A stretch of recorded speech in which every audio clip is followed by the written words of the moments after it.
ملګرو سلامونه. په څنګ کې را سره محمود افریدی ناست دی.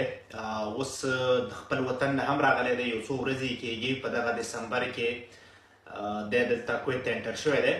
پاتې کېږي خو دلته د ډېر وخت نه، خو مطلب اوس ریسنټلی تللی و د یو اکټیویټي دپاره خپل وطن ته. تاسو ټولو به کتلی چې د ده یو سوسایټي ده، افریدیان سټوډنټ سوسایټي په نوم باندې، او ده هغلته کې یو اکټیویټي کړې ده. په دغه بنیاد باندې زه د محمود افریدي په څنګ کې ناست یم او دا ورته ما ویلي هم و چې ته کله د وطن نه دلته کې راشې نو زه به تا سره بلکل په دغه چې کوم اکټیویټي ده په دې به زه تا سره ګپ شپ لګوم.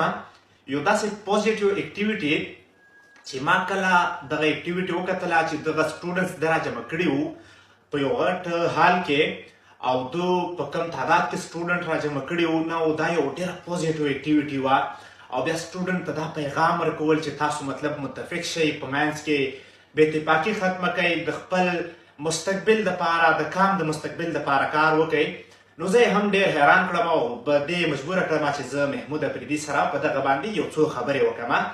نو چونکې محمود افریدی ډېر تکړه ځوان هم دی، د دغه خپل وطن د ځوانانو دپاره لګیا دی، هڅه کوي او کوشش کوي. مونږ یې ستاینه هم کوو، ډاډ هم ورته ورکوو، ډاډ هم ورته ورکوو چې ته دا کوم سوسایټي ده ستا افریدیان سټوډنټ سوسایټي په نوم باندې، دا دې هم مونږ سپورټ کوو، ځکه چې یو پوزیټیو اکټیویټي ته کوي. او په وطن کې چې هر څوک دي چې پوزیټیو اکټیویټي څوک کوي، مونږ یې ملګري یو، په هر ډګر کې ملګري یو.